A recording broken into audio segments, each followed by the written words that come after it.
We heartily welcome today's distinguished dignitaries and guests to the inaugural session of the 6th Indian Ocean Conference. I would like to request you all to take your seats.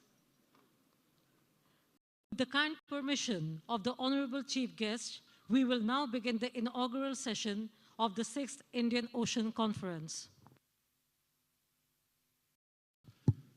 Excellencies, we will begin with an audiovisual presentation. Now, an audiovisual on the 6th Indian Ocean Conference will be screened.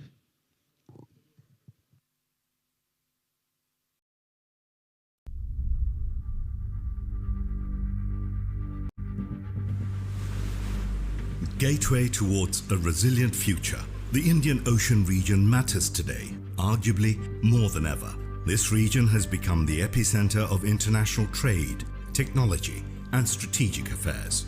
This region holds tremendous geopolitical, geo-economic, and geostrategic importance. The vast maritime and continental expanse encompasses countries ranging from continental islands to tiny archipelagos and contains multiple culturally distinct entities. For thousands of years, seafarers, merchants, artisans, missionaries, and adventurers traded their goods, technologies, ideas, and faiths from one side of the ocean to the other. The Indian Ocean region faces many traditional and non-traditional challenges. Maintaining peace and fostering prosperity in the region is of paramount importance to the countries of the region. To this end, partnership and collaboration are essential to harness the available synergies for common good. With a vast reserve of natural resources and straddling the major supply chain routes, IOR has become an integral part of global strategic thinking. With a vision towards mutual growth and prosperity, the 6th Indian Ocean Conference will bring stakeholder nations together to discuss and deliberate on the theme of peace, prosperity, and partnership for a resilient future.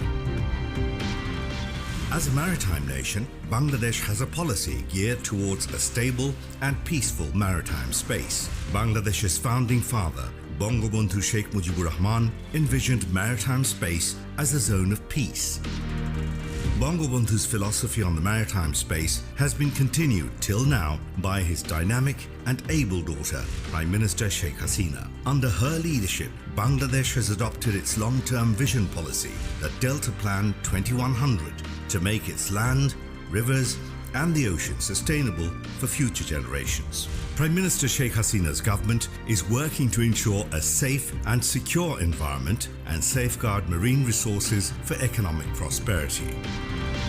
Bangladesh is situated at the heart of the Indian Ocean region and believes that she has a stake in the future of this region. To this end, Dhaka welcomes all honored guests and delegates to the 6th Indian Ocean Conference 2023 for deliberating, debating, and discussing on how we can reach our common objective of a sustainable, resilient, and prosperous future.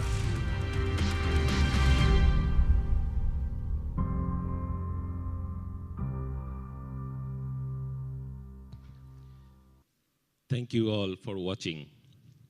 Excellencies, distinguished guests, may I request Dr. Ram Madhav, President of India Foundation, to come on the podium and address the audience.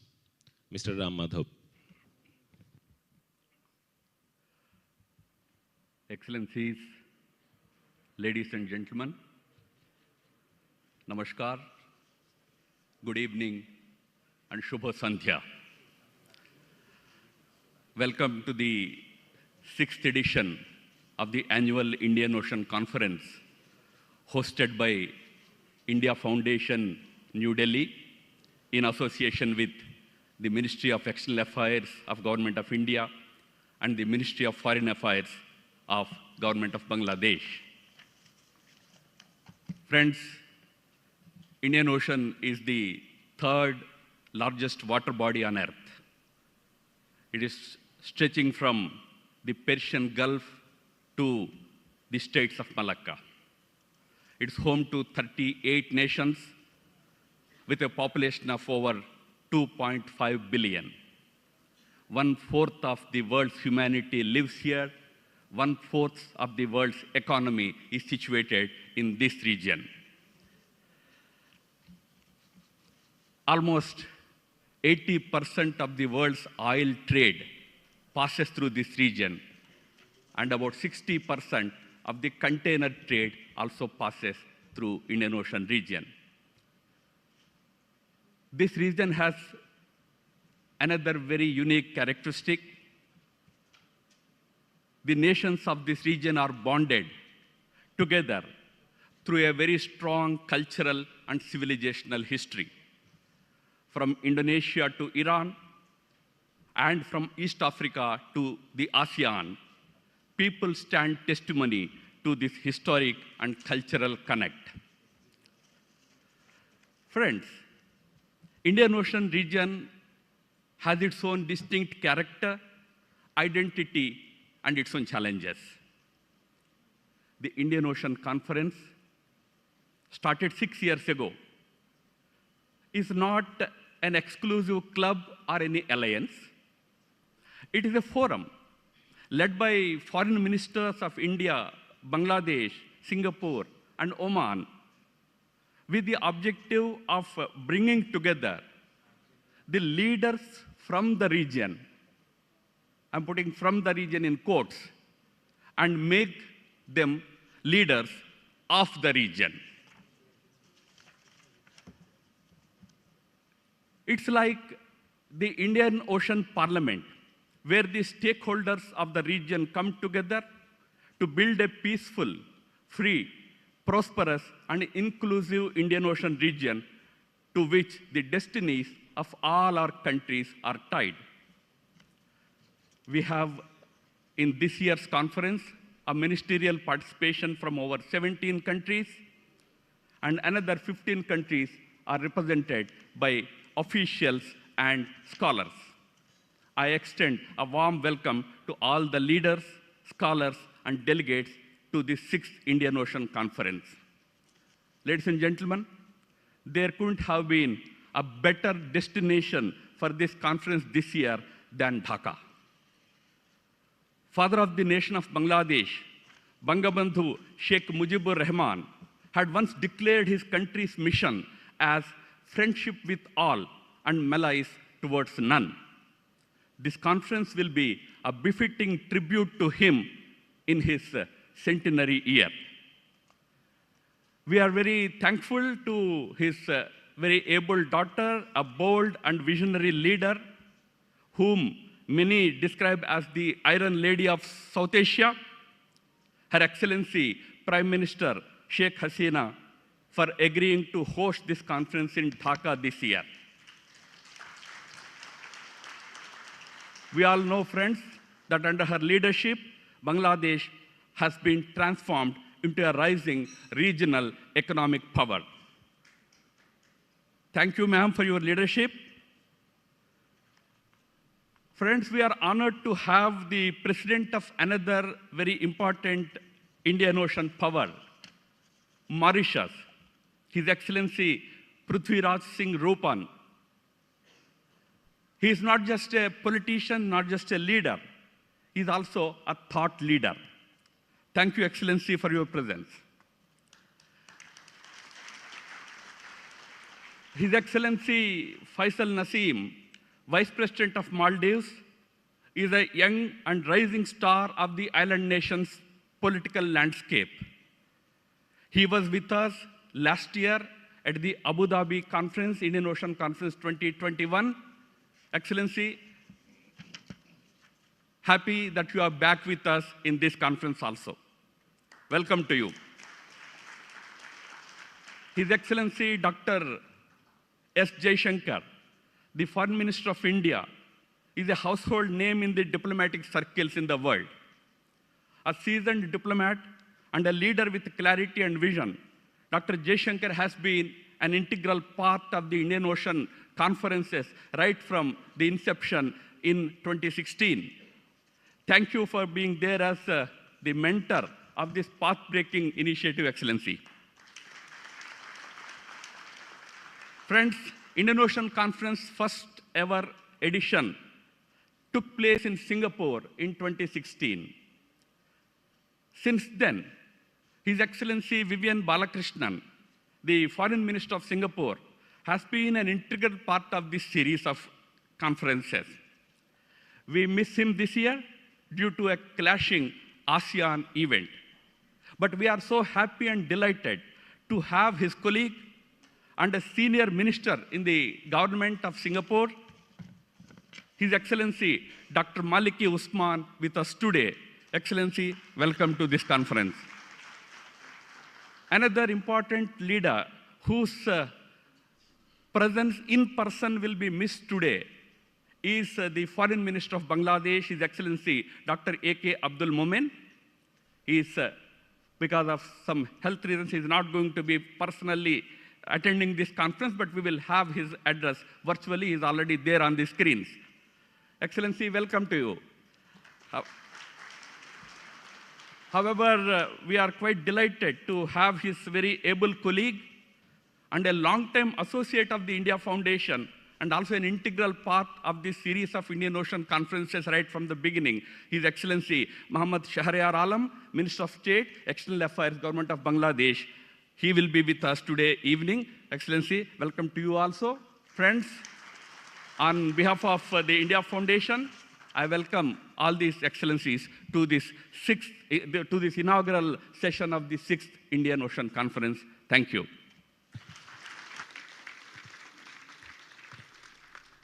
Thank you, Excellency Ram Madhav, for your address. Excellencies, ladies and gentlemen, may I have the honor to invite the Honorable Foreign Minister of Bangladesh, His Excellency Dr. A.K. Abdul Momen MP, to deliver his welcome remarks. Honorable Foreign Minister will be joining us virtually. Thank you.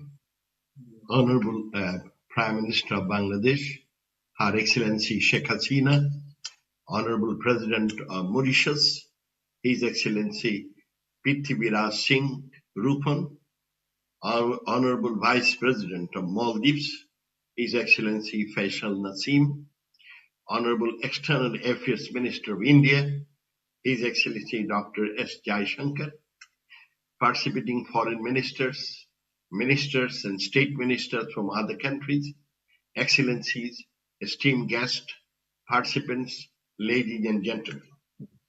Assalamu alaikum, namaskar, and good evening to you all. It is my pleasure to welcome you all in this vibrant, bustling, and colorful city of Dhaka for this very important 6th Indian Ocean Conference 2023.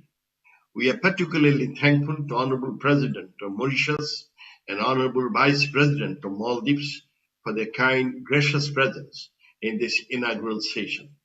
Our sincere gratitude to Honorable Prime Minister Sheikh Hasina for kindly gracing this event. I am truly delighted to see such a remarkable turnout of esteemed foreign ministers, high government officials, diplomats, panelists, scholars, media, and civil society representatives from various parts of the world. I was really excited to meet and greet everyone in person, but unfortunately, due to circumstances beyond my control, I had to greet and welcome you all virtually.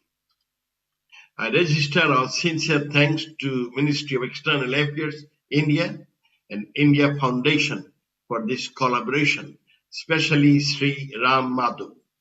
We believe this conference holds immense significance in terms of bringing together all partners and stakeholders of mutual interest on a common platform.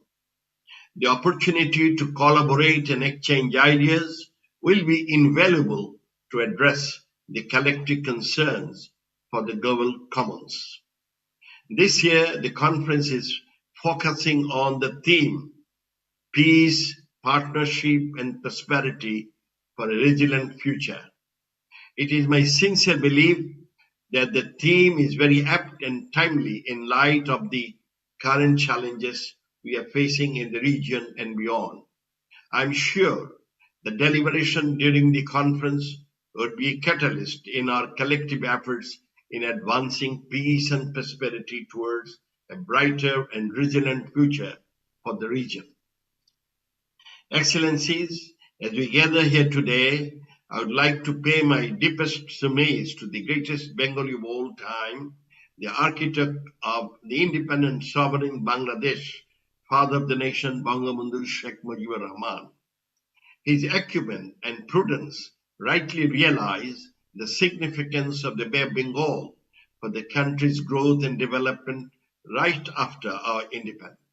He enacted the Territorial Waters and Maritime Zones Act 1974, which was the first maritime act of South Asia, and it was adopted 8 years before UN's ITLAWs in 1982.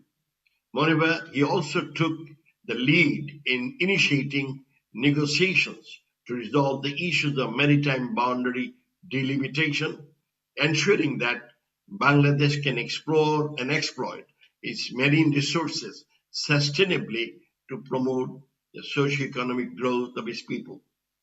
All our development aspirations stem from our father of the nation, Bangabandhu Sheikh Mujibur Rahman's great vision of transforming Bangladesh into a prosperous nation.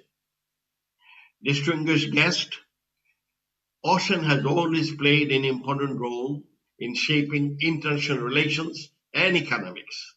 They are a crucial source of food and energy and are essential for global trade and transportation.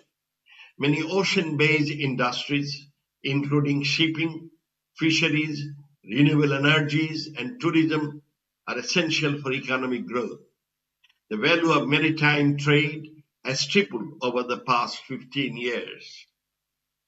The Indian Ocean region is a vital strategic area that connects the Asia-Pacific and African regions and has significant economic, political, and security implications.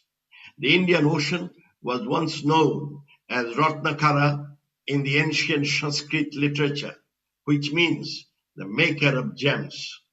Following its legacy from the past, even today, the region is poised to play a significant role in the global economy, sharing 64% of global population and 60% of world GDP. In the last few decades, the strategic importance of the Indian Ocean has been steadily increasing in terms of regional security, connectivity, peace, and prosperity. We end by saying a free, open, inclusive, peaceful, secure, and prosperous Indian Ocean region. Despite the significant potentials of Indian Ocean, it faces several challenges. Due to its geographic location and geomorphological conditions, the region is highly vulnerable. Therefore, it is critical for countries in the region to foster partnership and cooperation to ensure peace, stability, and prosperity. It is in line with that spirit we choose the theme of the conference, emphasizing on 3 P's: peace, partnership, and prosperity. We believe partnership in the region can ensure our broader goals of peace and prosperity for a resilient future. Ladies and gentlemen, partnership is particularly crucial in the region given the recent pandemic and the ongoing global economic conditions due to Russia-Ukraine war. At this critical juncture, we see larger economic and political rebalancing. On top of these, we have other existing challenges such as climate change, maritime security, terrorism, job creation, reducing poverty, and natural disasters. Therefore, fostering partnerships and cooperation is vital for recovery and building resilience in the region. Distinguished guests, under the visionary leadership of Honorable Prime Minister Sheikh Hasina, Bangladesh economic growth has been impressive over the past decades, and it has achieved notable success in reducing poverty and improving other socioeconomic indicators. We are on the verge of graduating from the LDC status in 2026, and we have set our target to emerge as a Sonar Bangla, a developed country by 2041, as dreamed by our father of the nation, Bangabandhu Sheikh Mujibur Rahman. In pursuit of this vision, we look forward to promoting regional peace, stability, cooperation, and development.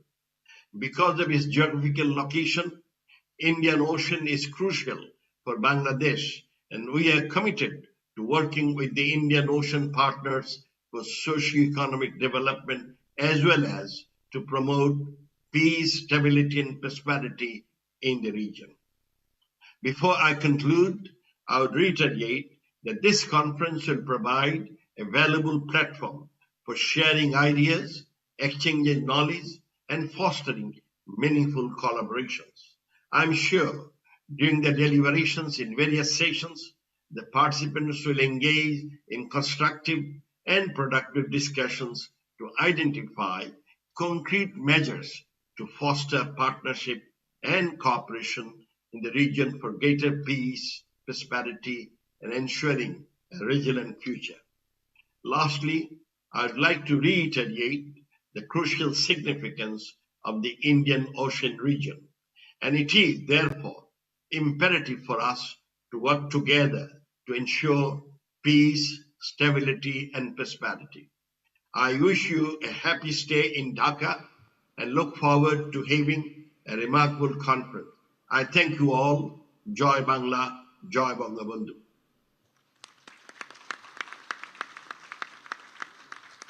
Thank you, the Honorable Foreign Minister of Bangladesh, for your words.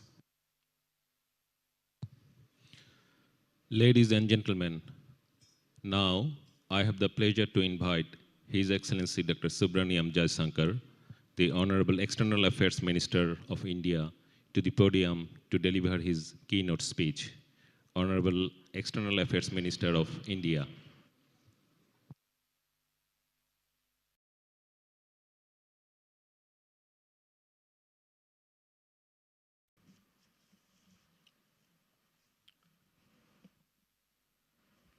Excellencies, distinguished delegates, ladies and gentlemen, I'm very pleased to join you this evening at the inaugural session of the 6th Indian Ocean Conference. In these years, we have come a long way, and I compliment the organizers, India Foundation, for their commitment and perseverance. This particular conference has been made possible by a partnership with the government of Bangladesh. Let me appreciate the personal support and encouragement extended by Prime Minister Sheikh Hasina, reflected in her presence amongst us today. I also thank the President of Mauritius and the Vice President of Maldives, all the distinguished ministers, notable dignitaries, scholars, and experts who have joined us. Your attendance will add a richness and texture to our conversations over the next few days. Let me begin with Bangladesh itself, which released its Indo-Pacific Outlook on the 24th of April, 2023. By doing so, Bangladesh joined a number of countries ranging from the ASEAN and East Asia to Europe and North America in articulating its thinking on this important subject. Indo-Pacific is a reality and becoming more so with each passing day. It is a statement of our contemporary globalization and an underlining that we are getting past the framework of 1945. There are obviously nations who have a vested interest in perpetuating the past, as indeed they have in larger international relations, including the structure of the United Nations. But time does not stand still for anyone. Change has to be recognized. And I'm truly glad that Bangladesh has joined the company of those who have done so. Excellencies, ladies and gentlemen, I particularly note from the 4 guiding principles and the 15 objectives of Bangladesh's outlook its respect for the 1982 UN Convention on the Laws of Seas, UNCLOS. It is essential for the credibility of the global order that such foundational regimes are respected and scrupulously observed by all signatories. May I add that the views of Bangladesh are particularly noteworthy because of its standing as a progressive and successful developing economy that is making its fullest contribution to regional growth and prosperity. Let me now address the issue of the Indian Ocean. Because the world is understandably seized of the larger domain of the Indo-Pacific, we should not underplay the issues and challenges of one of its core constituents, the nations of the Indian Ocean. Our historical experience is somewhat different than those of the Pacific, even if we are joined at the hip. There are distinct issues that arise from regional identities, colonial experiences, and geopolitical relationships. Many nations of the Indian Ocean still address developmental challenges that may no longer be relevant in the Pacific. So, even while impressing the essential coherence of the Indo-Pacific, I would urge that we also focus determinedly on the Indian Ocean nations and their challenges. Within the Indian Ocean, we must recognize that there are distinct regions and ecosystems. The Bay of Bengal is a very good example. The countries in this geography have their particular aspirations and agenda, as well as their respective pathways towards progress. We are members of the BIMSTEC, an organization that is increasingly coming into its own. Amongst ourselves, we are very cognizant of the challenges we face in governance, modernization, and security. And we are confident of dealing with them through deeper cooperation and shared efforts. It is by nurturing such building blocks that we will make Indian Ocean, indeed the Indo-Pacific, stronger and more resilient. The requirement of simultaneously addressing the needs of the Indo-Pacific, the Indian Ocean, and its constituent regions is today the task before us. These are not alternatives, but actually self-supporting activities. Naturally, there are aspects of specificity, but equally, there are broad principles that apply to all. For example, the importance of adhering to law, observing norms, and respecting rules is a natural convergence point. It is not possible to build a stable international order without these prerequisites. This is especially so in a continent that has seen so much growth and so much change. When nations disregard their legal obligations or violate long-standing agreements, as we have seen, the damage to trust and confidence is immense. It is therefore essential that all of us take the long view of our cooperation rather than a tactical one of our interests.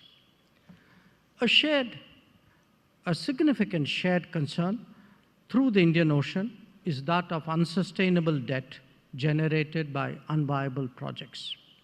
There are lessons from the last 2 decades that we ignore at our peril. If we encourage opaque lending practices, exorbitant ventures, and price points that are unrelated to the market, these are bound to bite us back sooner rather than later. Especially so when sovereign guarantees have been proffered, not always with due diligence.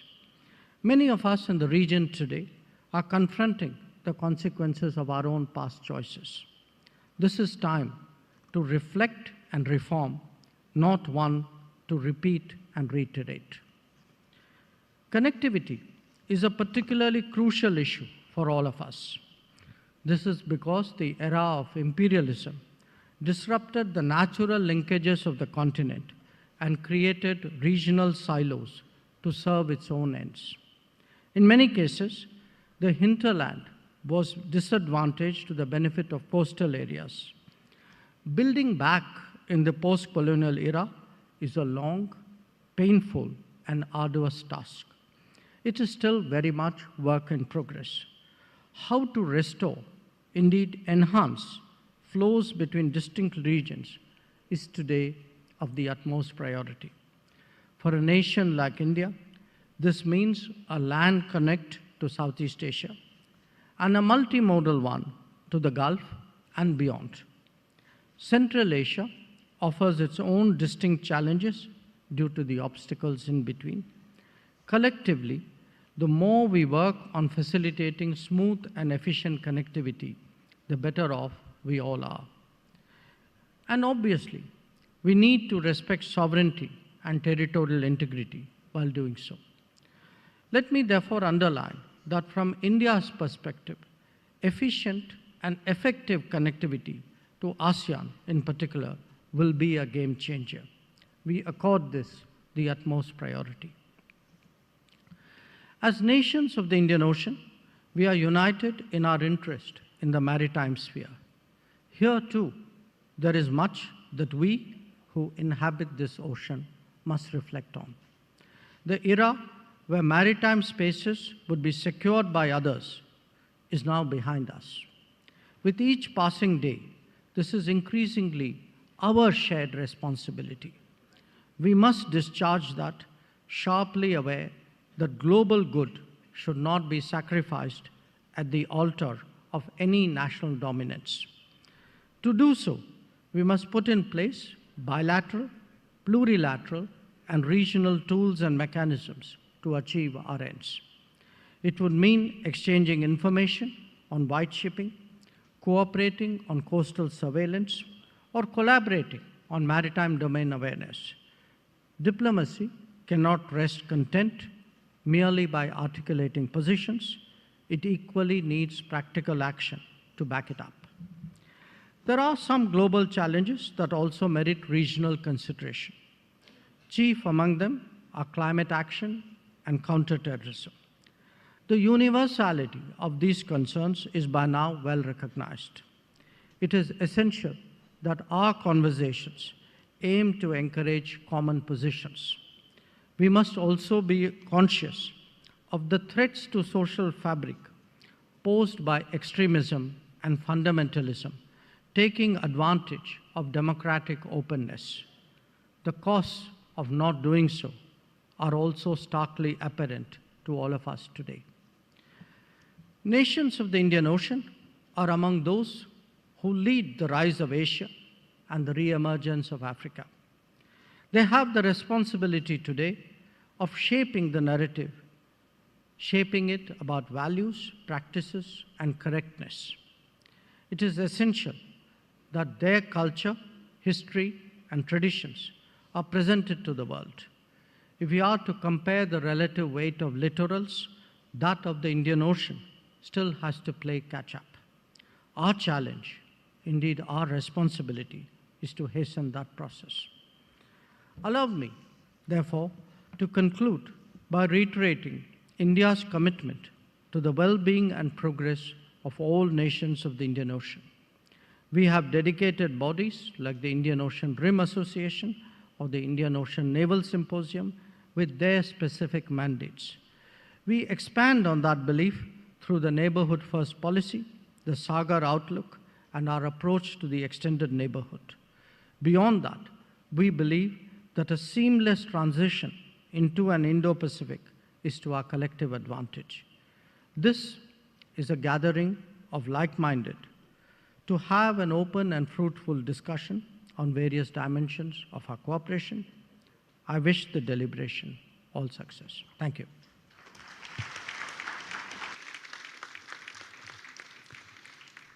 Thank you, Honorable Minister, for sharing your thoughts.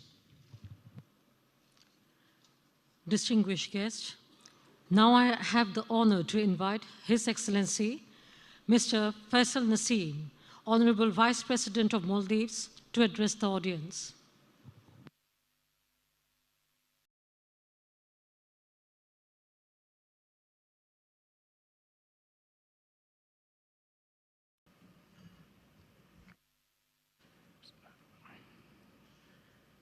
Chair of the Organizing Committee of the 6th Indian Ocean Conference, Honorable Prime Minister of the People's Republic of Bangladesh, Her Excellency Sheikh Hasina, distinguished ministers and head of delegations, distinguished representatives of the India Foundation, Excellencies, ladies and gentlemen, a very good evening to you all. Let me begin by thanking the government of the People's Republic of Bangladesh for the gracious hospitality extended to my delegation and I on this visit to Dhaka. I would like to congratulate Honorable Prime Minister, Her Excellency Sheikh Hasina, on hosting this conference in the beautiful metropolis of Bangladesh. I would also like to thank India Foundation for inviting me to share the views of the government of the Maldives on peace, prosperity, and partnership for a resilient future. This theme is highly relevant to the present-day realities and requirements for the sustainable development for all of us. Excellencies, ladies and gentlemen, a resilient and sustainable future is a choice that requires proactive measures that promotes transformation. It involves adaptive management, learning, innovation, and the leadership to manage risk and uncertainty. First, we must increase our engagements and unify our collective efforts to ensure peace in the region. A single nation cannot ensure the security and resilience of the region surrounding the vast Indian Ocean. We must accept the collective responsibility for ensuring regional stability by strengthening our regional alliances. Second, we must leverage cooperation to generate sustained economic development in order to assure the security and prosperity of our region's citizens and beyond. The Indian Ocean region is home to some of the world's fastest growing civilizations.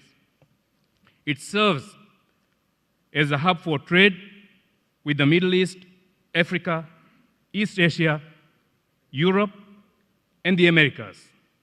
It is a responsibility, therefore, of all the nations to ensure peace, economic prosperity, environmental protection, and international rules in the region. President Ibrahim Mohamed Saleh has made the security of the Indian Ocean a top priority. We are mindful of obstacles that threaten stable socio-economic progress in the Indian Ocean, including non-traditional security threats such as terrorism, human trafficking, irregular migration, drug smuggling, and illegal, unreported, and unregulated fishing. Degradation of ocean health, illegal exploitation of marine resources, and climate change are additional concerns in the region of the Indian Ocean. Small low-lying islands nations such as the Maldives are particularly vulnerable to climate pressures. The nations of the Indian Ocean are the most vulnerable as a number of their populations reside in low-lying coastal settlements. Third, we must establish partnerships based on mutual respect and trust. This is essential for resolving outstanding issues and promoting prosperity, sustainability, and stability in the Indian Ocean region through a rule-based approach. We should focus on development, actively engage in practical cooperation in business and trade, energy, science and technology, and exert considerable effort to better the lives of the populace. Our societies are becoming increasingly interconnected and interdependent, evolving as a community with a common future.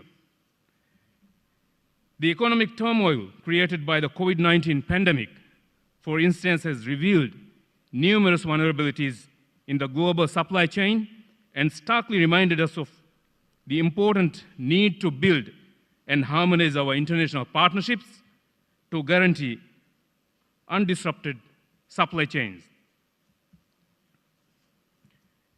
As a country totally reliant on imports from food to fuel, the Maldives faced several challenges with the closure of borders during the pandemic. We had the good fortune of enjoying close relations with all our bilateral partners, especially with our close neighbors in the Indian Ocean, and our challenges were met with their prompt assistance.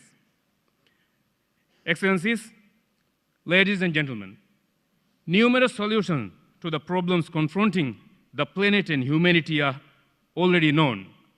In reality, we cannot effectively address any of these challenges if we lack effective institutions that can regulate and monitor progress in all these domains. We must be mindful to recognize our deficiencies in this regard. The Maldives is committed to ensuring sustainable fishing practices and has joined the Indian Ocean Rim Association in 2019. IORA has been successful in uniting nations with a shared vision for the Indian Ocean, and the Maldives will stand firm in promoting the region's sustained growth and balanced development as a member of IORA. The Maldives is also an active member of the Colombo Security Conclave, with its focus on ensuring maritime safety and security in the Indian Ocean, terrorism and radicalization, cybersecurity and humanitarian aid, and disaster relief. The conclave has established frameworks for cooperation while also strengthening cooperation within the countries. Faced with these global challenges, I hope we will uphold the spirit of partnership, inclusiveness, openness, and intensified dialogue to increase mutual trust and coordination, and work together to establish a prosperous and peaceful future for the region. This conference affords us a great opportunity to do precisely that. We are eager to benefit from the collective knowledge of our esteemed panelists, speakers, and guests so that we can make positive contributions to the many areas of shared interest. Excellencies, ladies and gentlemen, to ensure a healthy and prosperous future for all, we must increase our engagements and unify our collective efforts through greater leadership. Let us remain steadfast in our commitments to regional peace and prosperity, uphold the spirit of partnership, inclusiveness, and transparency, and collaborate for a future of enduring peace and shared prosperity. Thank you very much.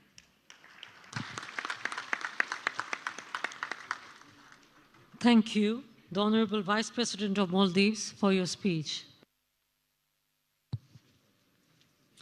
Excellencies, distinguished presence.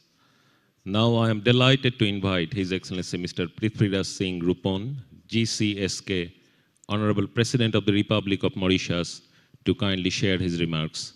Honorable President of the Republic of Mauritius.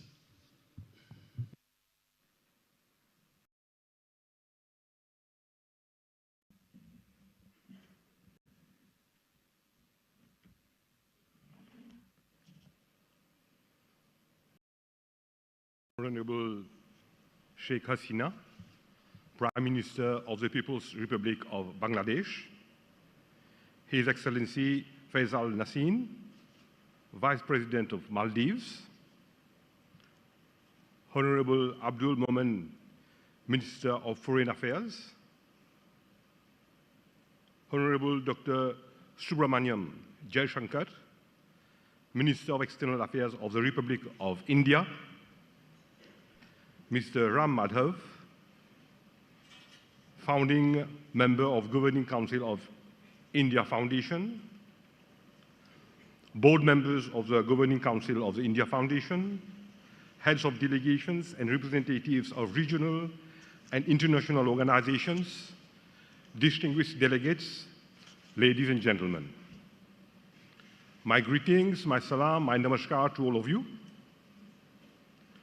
I am immensely pleased and honored to be addressing this 6th Indian Ocean Conference. At the very outset, I would like to jointly thank the government of Bangladesh, the Honorable Minister of External Affairs of India, the Governing Council of the India Foundation for inviting Mauritius to participate in this conference, as well as for the warm welcome and gracious hospitality. I feel also duty-bound to pay my tribute and profound respect to the father of the nation and founder of Bangladesh, Bangabandhu Sheikh Mujibur Rahman. I had also the honor and privilege of visiting the Memorial Museum first thing on my arrival yesterday. I also wish to convey the brotherly greetings of the people of the Republic of Mauritius to all Bangladeshis. A cordial salam, especially to the relatives and loved ones of the thousands of sons and daughters of Bangladesh who are working in Mauritius and helping us in different sectors of the economy. Excellencies, ladies and gentlemen, Mauritius fully endorses this year's theme, entitled Peace, Prosperity and Partnership for a Resilient Future. Very challenging indeed, considering the present changing paradigm, yet eminently positive and forward-looking. The Indian Ocean, home to nearly 3 billion, has regained its historical prominence. It now constitutes the main axle of gravity in this multipolar world. And it is essentially for countries around the Indian Ocean region, all of us, irrespective of our varying sizes, to partner, work together, and combine our efforts, strive to foster peace, and endeavor to lead the world into a new era of lasting stability and prosperity. This conference comes at a challenging and crucial moment. In this post-COVID era and the ongoing Russia-Ukraine war, all long-held assumptions have been disturbed. The international context is furthermore compounded by furtherance of national interests and the emergence of new alliances. All assembled here have thus this common responsibility to design ways and means to overcome those challenges, develop resilience, and create new opportunities. And I'm confident that this gathering will guide our deliberations in charting an effective roadmap to meet the objectives of the conference. Excellencies, ladies and gentlemen, Mauritius very early in the day realized that to expand its political and economic space, it should embrace a high dose of pragmatism. True to our multi-ethnic background and deep respect for diversity, we espouse a high degree of openness in terms of our attitude and culture, our national and foreign policy, and our economic strategy and development model. Our belonging to the Commonwealth and to the Francophone organization also helped Mauritius to establish close relations with newly independent Anglophone and Francophone states. In the Cold War divide, we fully supported the concept of the Indian Ocean as a zone of peace.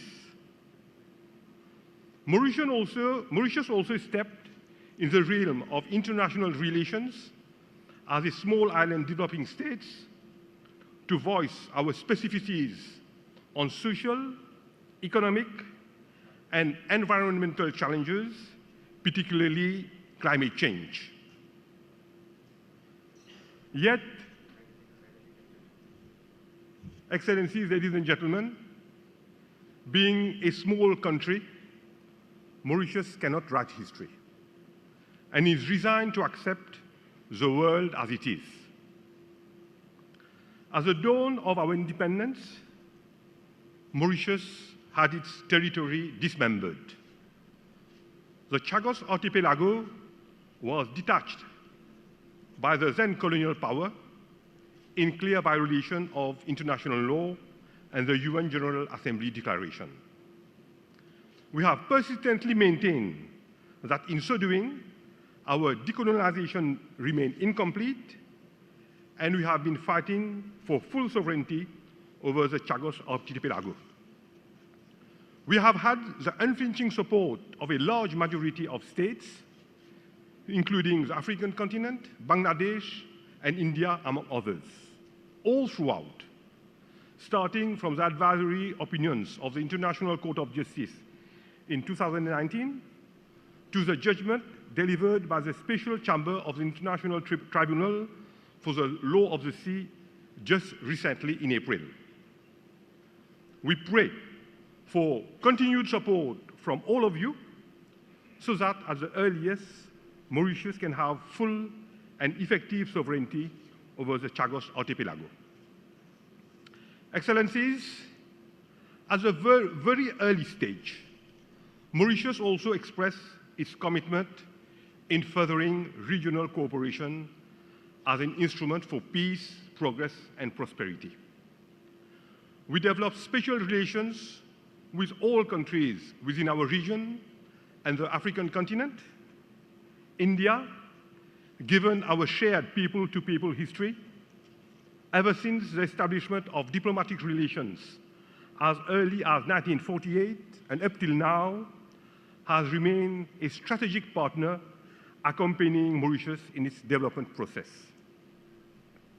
The creation of the Indian Ocean Commission in 1982, bringing together 5 member states of the Southwest Indian Ocean, namely the Comoros, France on behalf of Réunion Island, Madagascar, Mauritius, and Seychelles, also bear testimony to this endeavor.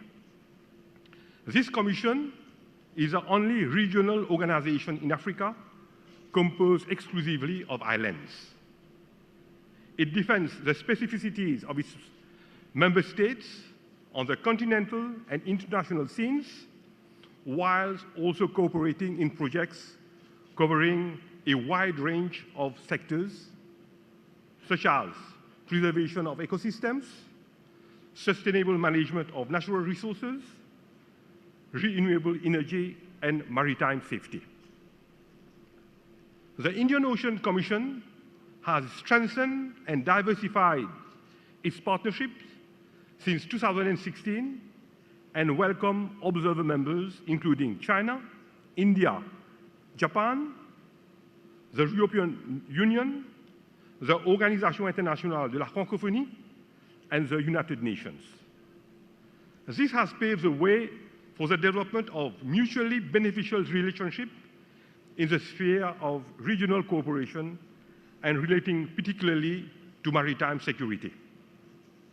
In parallel, the Indian Ocean Rim Association, IORA, was created in 1997 to strengthen the ties between member states whose shores are washed by the vast expanse of the Indian Ocean, bringing together countries from contours of Asia to the shores of Africa and the Middle East, and stretching from its multitude of islands to Australia. It may be recalled that the vision for countries linked to the Indian Ocean to become a single platform originated during a visit by late President Nelson Mandela to India in 1995, where he said, I quote, "The natural urge of the facts of history and geography should broaden itself to include the concept of an Indian Ocean rim for socio-economic cooperation and other peaceful endeavors," unquote. Today, the IORA is a dynamic organization of 23 member states and 10 dialogue partners with an ever-growing momentum for mutually beneficial regional cooperation through a consensus-based, evolutionary, and non-intrusive approach. Excellencies, security is at the core of peace and prosperity. As stated earlier, piracy, territorial disputes, terrorism, and illicit arms, drugs, and human trafficking, illegal, unreported, and unregulated fishing, oil spills, and maritime pollution, just to mention a few, represent a major threat to maritime security and pose significant governance challenges for policymakers of the region. It is therefore essential that we deepen our mutual cooperation, strengthen our ability, and ensure safety and stability in the Indian Ocean. In that regard, the enhancement of maritime domain awareness is an important aspect. The initiative by India in 2018 to set up the Information Fusion Center, Indian Ocean region, should also be applauded. We also welcome the recent signing of an MOU between the Center and the Indian Ocean Commission-led Architecture for Maritime Security and its Regional Coordination Operation Center in Seychelles. These are concrete examples we need to emulate. Given that individually we cannot effectively address such threats in a sustainable manner. Indeed, I have the pleasure to announce that with the collaboration of the Indian Ocean Commission, Mauritius will be hosting the third Ministerial Conference on Maritime Security later this year. In the same vein, we should commend the India Foundation for this present platform, which enables high-level and key stakeholders to exchange ideas, propose concerted approaches, and take collective initiatives. Excellencies, the global economy remains continuously threatened by post-COVID uncertainties compounded by the present ongoing war. We have been witnessing significant disruptions in trade and food supplies and surge in fuel price. These are contributing to greater financial stress, increased debt levels, high inflation, and significant tightening in global financing. We all apprehend prolonged and intensified hostilities. This is a real and legitimate cause of concern. It is thus imperative that we find alternative solutions which would facilitate smoother movement of goods and people, boost tourism, develop better infrastructure, protect the environment and improve disaster response, develop the blue economy, amongst others. To improve maritime connectivity, reflections are being undertaken by Mauritius on how to set up feeder maritime services. However, the costs are prohibitive. We would invite all of you to join us and reflect on a feasible solution. Excellencies, ladies and gentlemen, on a concluding note, let me once again reiterate that we should strive to maintain a peaceful environment within the Indian Ocean region and beyond. Peace is essential. Without peace, there is no prosperity. But prosperity also demands that we look beyond our diverse national ambitions. No country, big or small, has the ability to build a resilient future on its own.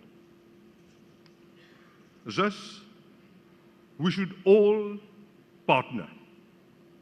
We need collective actions among regional organizations, governments, the private sector, and civil society. We should all endeavor to build trust, identify our common objectives, and collectively move towards our set goals, with the ultimate aim of boosting peace and prosperity. Let us start by working on regional projects, which have the potential to yield positive outcomes for the betterment of our people. With this expectation, I thank you for your kind attention and wish all success to the 6th Indian Ocean Conference. Thank you.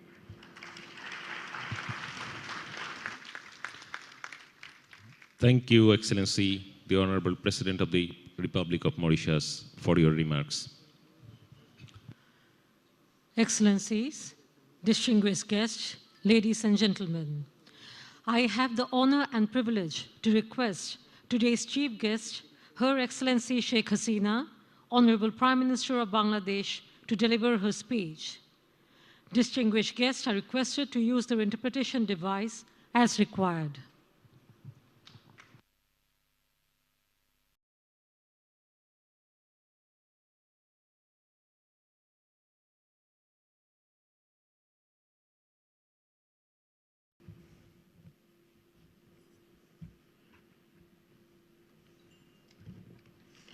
বিসমিল্লাহির রহমানির রহিম।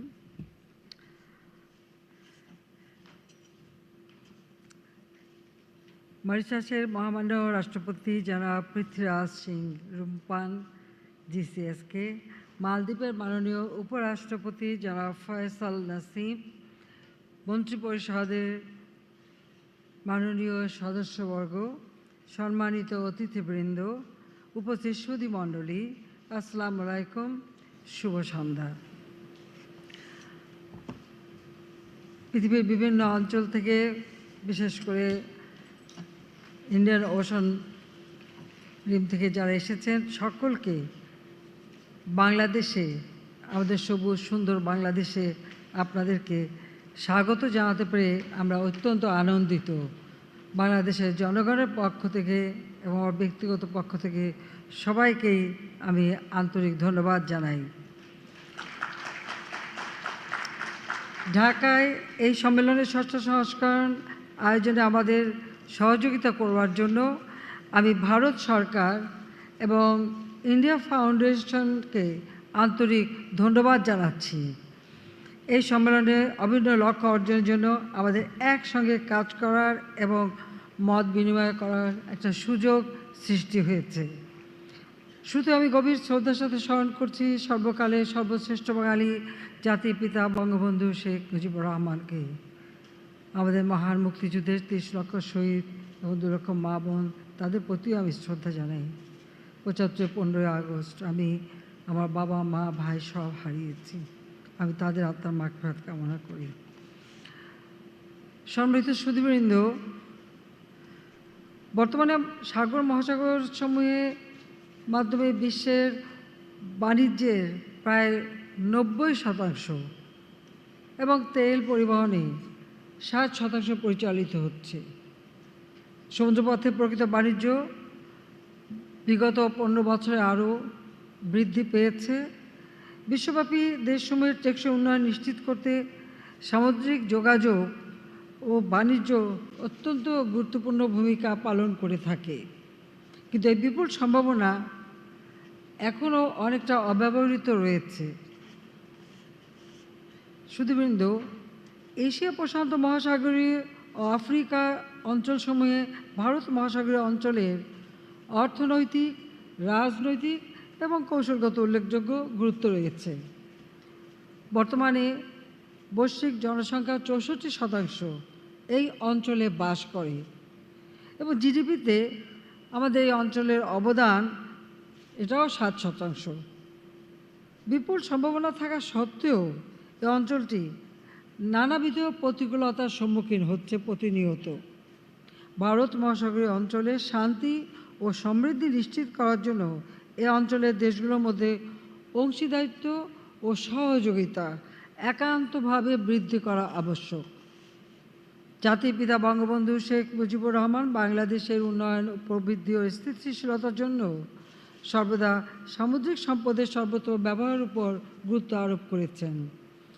একজন দূরদর্শী নেতা হিসেবে 1974 সালে তিনি বাংলাদেশের স্বাধীনতার পরপরই 1974 সালে territorial waters and maritime zone act 1974 প্রণয়ন করেন। উল্লেখ্য যে এই আইনটি সমুদ্র আইন সম্পর্কিত জাতিসংঘ কনভেনশন 1982 ঘোষণার 8 বছর আগেই তিনি এটা করেছিলেন।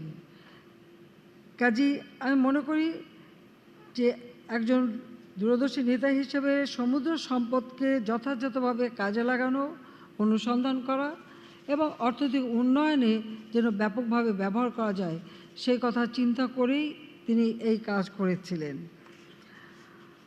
সম্মানিত অতিথিবৃন্দ, এবারের এই সম্মেলনে যে প্রতিপাদ্য বিষয় আমি মনে করি সেটা অত্যন্ত গুরুত্বপূর্ণ, যেমন টেকসই ভবিষ্যতের জন্য শান্তি, অংশীদারিত্ব এবং সমৃদ্ধি, অর্থাৎ piece, partnership and prosperity for a resilient future, অর্থাৎ আমি মনে করি এটা অত্যন্ত সময়োপযোগী এবং যথাযথ হয়েছে।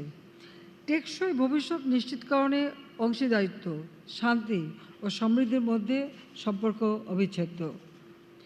সাম্প্রতিক সময় কোভিড-19 অতিমারি এবং চলমান রাশিয়া ইউক্রেন সংঘাতের যুদ্ধের প্রেক্ষিতে আরোপিত নিষেধাজ্ঞা বা পাল্টা নিষেধাজ্ঞা বিশ্বব্যাপী অনেক চ্যালেঞ্জ সৃষ্টি করেছে, যার প্রেক্ষাপটে আজকের এই সম্মেলনের প্রতিপাদ্য আরও বেশি প্রাসঙ্গিক এবং গুরুত্বপূর্ণ বলে আমি মনে করি।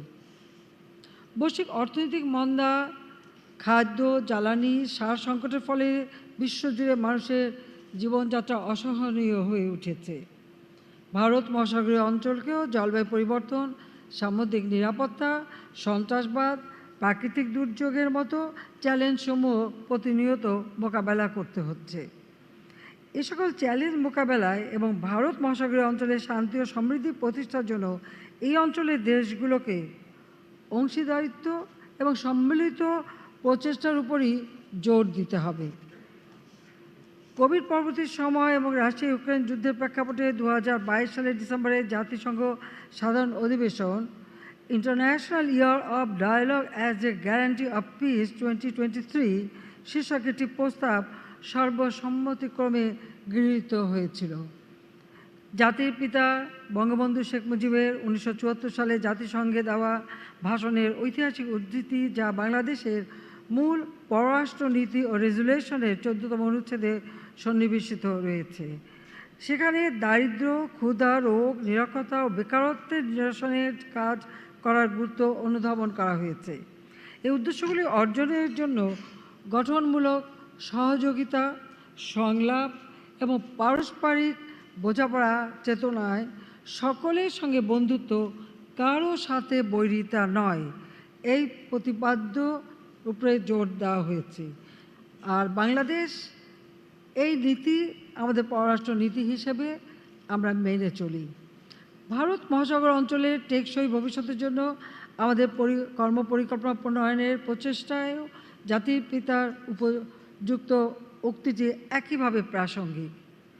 বঙ্গবন্ধু শেখ মুজিবের উদ্ধৃতির সঙ্গে সামঞ্জস্য রেখে এই অঞ্চলে শান্তি ও সমৃদ্ধি নিশ্চিতকল্পে যৌথ লক্ষ্য অর্জনের জন্য অর্থপূর্ণ সহযোগিতা, সংলাপ এবং পারস্পরিক বোঝাপড়ায় আমাদের কার্যকর অংশীদারিত্ব প্রয়োজন।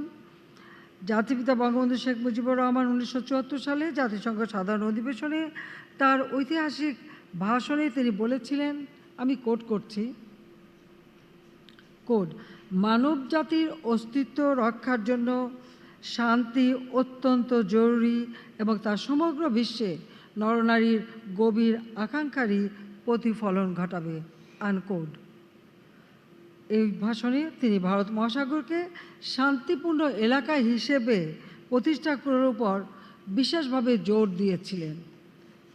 বিশ্ব শান্তি ও মানবাধিকার প্রতিষ্ঠার লক্ষ্যে কাজের অবদানের স্বীকৃতিস্বরূপ বঙ্গবন্ধু শেখ মুজিবকে 1973 সালে 23শে মে জুলিও কুরি শান্তি পদকে ভূষিত করা হয়।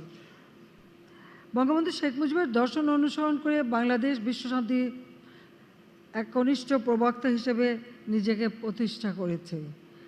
আমরা 1997 সালে জাতিসংঘে কালচার অফ পিস, শান্তির সংস্কৃতি এই সংক্রান্ত একটা ঘোষণা দিই এবং এই কর্মসূচি রেজুলেশন আকারে উত্থাপন করি, যা সর্বসম্মতিক্রমে গৃহীত হয়েছিল। এরই ধারাবাহিকতায় জাতিসংঘ 2000 সালকে international year of culture of peace হিসেবে ঘোষণা করে এবং 2001 থেকে 2010 সকলকে culture of peace and the decade of non violence হিসেবে ঘোষণা করে। শান্তির বার্তাকে সর্বাত্মকভাবে সুসংহত করতে কালচার অফ পিস প্রতিষ্ঠা অপরিহার্য বলে বাংলাদেশ মনে করে। এ কারণেই বিশ্বব্যাপী শান্তি রক্ষা ও শান্তি বিনির্মাণের প্রচেষ্টায় বাংলাদেশ সব সময় প্রতিশ্রুতিবদ্ধ। আমরা জাতিসংঘের সর্বোচ্চ শান্তিরক্ষী প্রেরণকারী দেশ।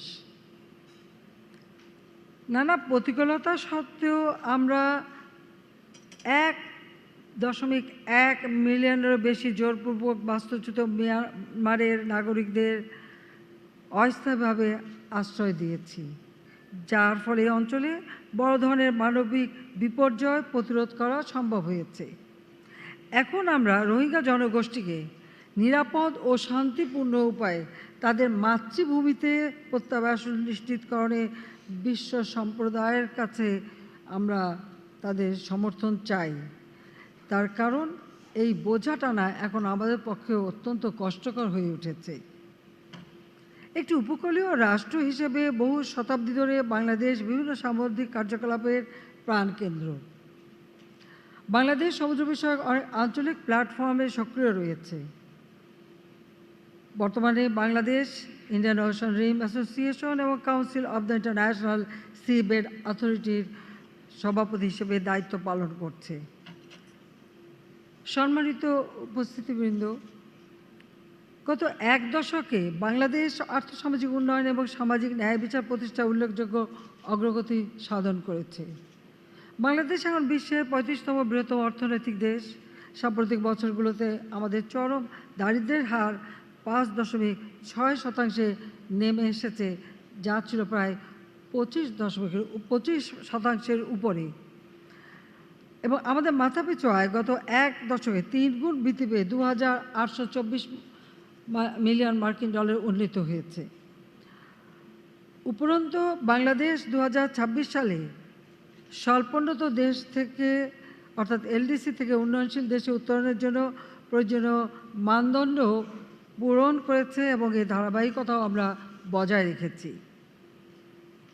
আমরা চাই যে আমাদের দেশ বাংলাদেশ স্মার্ট বাংলাদেশ হিসেবে প্রতিষ্ঠা লাভ করুক, যেখানে একটি শক্তিশালী ভৌত অবকাঠামো আমাদের ক্রমবর্ধমান অর্থনীতিকে চলমান রাখবে। গত বছর আমরা নিজস্ব অর্থায়নে পদ্মা বহুমুখী সেতু উদ্বোধন করেছি নিজস্ব অর্থায়নে নির্মাণ করেছি এবং আমরা যে পারি সেটাও আমরা প্রমাণ করেছি। সম্প্রতি আমরা রাজধানীতে প্রথম মেট্রো রেল উদ্বোধন করেছি। আমরা চট্টগ্রামে 3.2 কিলোমিটার বঙ্গবন্ধু শেখ মুজিবুর রহমান টানেল কর্ণফুলী নদীর নিচে আমরা নির্মাণ কাজ চলমান, খুব তাড়াতাড়ি সেটা শেষ করব। নদীর তলদেশে এই ধরনের স্থাপনা দক্ষিণ এশিয়ায় এটাই সর্বপ্রথম। আমাদের স্বপ্ন হলো 2041 সালের মধ্যে বাংলাদেশ একটি জ্ঞানভিত্তিক, আধুনিক, প্রযুক্তি জ্ঞান সম্পন্ন, উন্নত সমৃদ্ধ সোনার বাংলাদেশ হিসেবে গড়ে উঠবে এবং বাংলাদেশ একটি বদ্বীপ। 2100 সালের মধ্যে একটি সমৃদ্ধ ও জলবায়ু সহনশীল বদ্বীপ হিসেবে বাংলাদেশকে আমরা গড়ে তুলতে চাই। সে পরিকল্পনা গ্রহণ করে তা আমরা বাস্তবায়ন শুরু করেছি।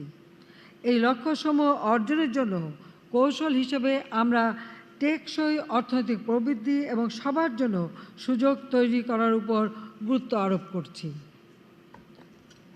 ভৌগোলিক অবস্থানের কারণে বাংলাদেশ ভারত মহাসাগরের জন্য শুধু নয়, এই অঞ্চলের সকল দেশের জন্য অত্যন্ত গুরুত্বপূর্ণ। সম্প্রতি আমরা আমাদের ইন্দো প্যাসিফিক কৌশল তৈরি করেছি।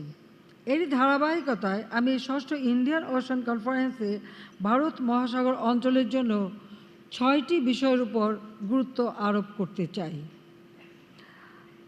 প্রথম, ভারত মহাসাগরীয় অঞ্চলের দেশসমূহকে তাদের উন্নয়ন এবং সমৃদ্ধ ভবিষ্যৎ নিশ্চিত করার লক্ষ্যে সমুদ্র কূটনীতি অর্থাৎ মেরিটাইম ডিপ্লোম্যাসি এটা জোরালো করতে হবে।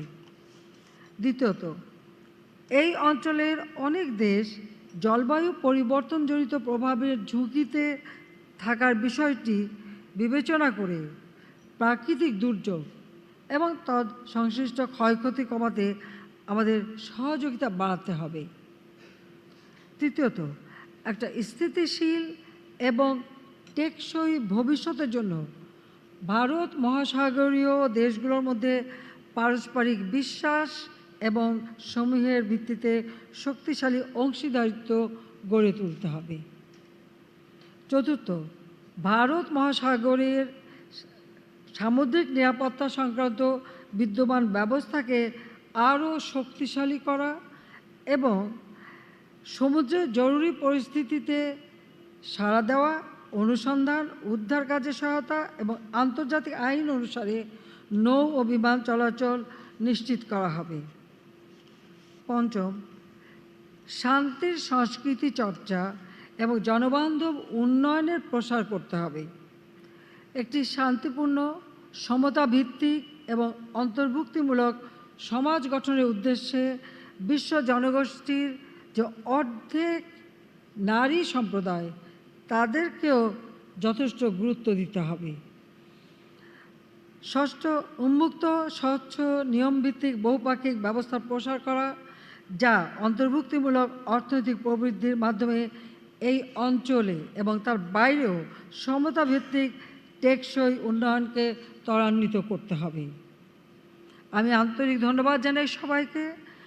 আবারও আমি বাংলাদেশে আগমনের জন্য আমাদের অতিথিদের প্রতি আমার আন্তরিক ধন্যবাদ এবং এখানে উপস্থিত সবাইকে ধন্যবাদ জানিয়ে আমি এই সম্মেলনের সর্বাঙ্গীন সাফল্য কামনা করছি। আপনাদের সবাইকে ধন্যবাদ।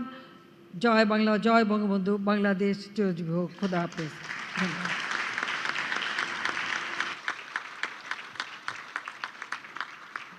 Thank you, Honorable Prime Minister of Bangladesh, for sharing your thoughts and guidance for a journey towards peace, prosperity, and partnership for a resilient future. Excellencies, now it's time for a family photo. May I request our distinguished delegates only who have received a place number to kindly take their spot on the stage.